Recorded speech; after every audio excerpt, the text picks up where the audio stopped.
Hey YouTube, Dawson Rider here with my review of Kyuranger episode 5. So this was the episode in which we got Stinger to finally start working with the team. I say finally like it's been a long time. It's been like one episode in between his debut. And it, for the most part, it's like 80% went the way I expected, where, you know, he wasn't all it seemed.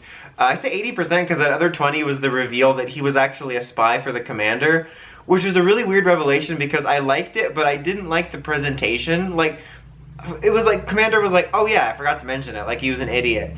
And I didn't like that because I didn't like that, the stupidness of it. And like, I want to like Commander, and I mentioned last week when I first saw him that how he's like on the edge where I'm like, okay, there's stuff I like about you and there's stuff I don't. You're kind of teetering on the fence to where you could be an annoying character or a character I like. And like this, the whole, oh yeah, I forgot to mention it, was a, kind of on the bad side. Like, it's nothing too major, but that kind of bothered me. Mainly because, like I said, I liked the idea that he was a spy, and I think that actually could have been used longer. Like, it almost would have been neat to stretch that out longer in its current form. You know how it is.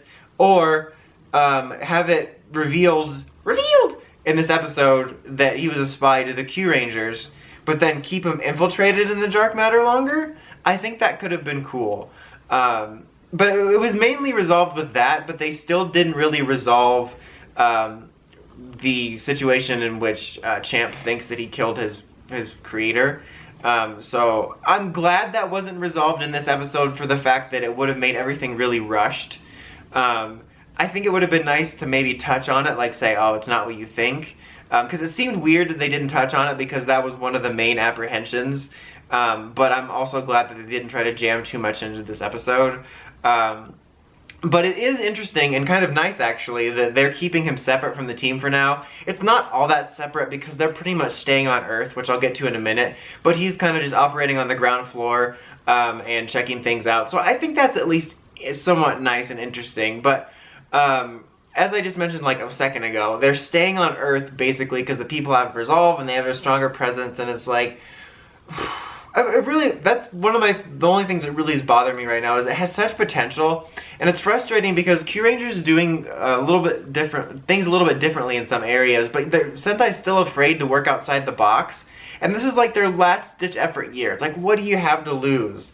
I mean, you have 9 people, and I was thinking in this episode, like, when you have like the roulette thing, you know, selecting them, I was thinking how cool would it be instead of saying here's the 5 people that go to Earth and then the other 4 or 3 are going to stay up on the spaceship and do nothing.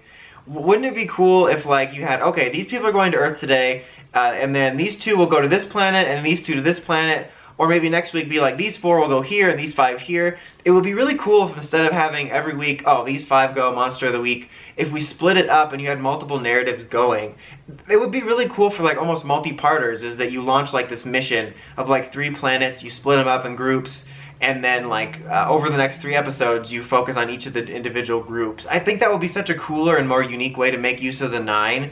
It's kind of like an extended or different version of something that bothers me in Sentai and PR when they have that whole, oh man, we can't do anything without 5 people together, we're all flaccid, except it's like 9 people this time, and like they have such a great number from the beginning, and we're gonna have 11 not too long from now, and it would be so cool to have that scope it had in the first few episodes and see different planets. And again, I'm not asking for anything crazy in terms of effects. They did very minimal stuff in the first few episodes to convey it was a different planet, and that's all I'm really asking for, is something minimal like that. It's more about just the idea and that feel of scope, which is something I really liked that they introduced at the beginning. And the fact that we're going to have all 9 parked on Earth is frustrating, especially when you have a large cast, and they could make use of it in interesting ways, like Stinger just staying on Earth is just like a small taste of something that I would have liked to see, and is, you know, and it doesn't even have to be like, oh, these 3 are always together, these 3 are always together. Make it different every storyline. Sometimes it could be like 6 people together and then 3. It would have been really cool.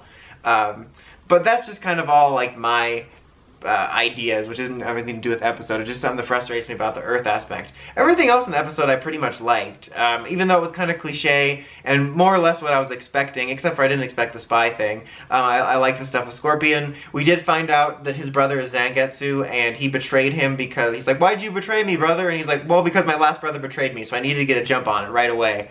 No, but that was, again, another kind of cliche thing, but also a little bit of an interesting wrinkle. I did kind of like the scene where he was watching the two prisoner kids and said, always take care of your brother. I thought that was kind of a nice scene to tie it back to his brother.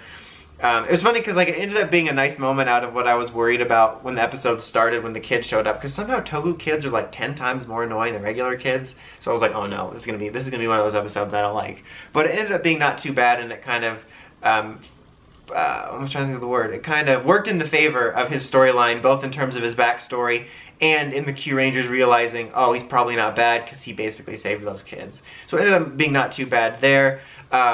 Again, it's cliche, but yet at least it gives us something kind of interesting that his brother is Dark Matter's top assassin, so we'll have their inevitable concentration to work with. I'm going to assume it probably also has something to do with what happened to Champ's Dr. Zero guy. But so there's that. Also, the final fight scene was actually really cool. Like, they fought the elephant dream dude again, or the type again, but they also fought that general guy's ship, and there was just some really cool stuff going on with the guys that weren't part of the main Megazord fighting as well. It was actually in space. It was really kind of cool. I would love to see more of that. Again, I like the mixing and matching, and I liked like some of the stuff in the first episode, and I think there's potential for unique fights like that. So that would be actually one really cool element that I would like to see continue, is sort of the unique fights, some of the space fights as well. So that was kind of neat. But yeah, overall, I thought it was a solid, good episode. A lot of the stuff I rambled on was basically just my potential frustrations for the future, but for right now, it's remaining solid. So I'll probably give it a 7.5, I would say.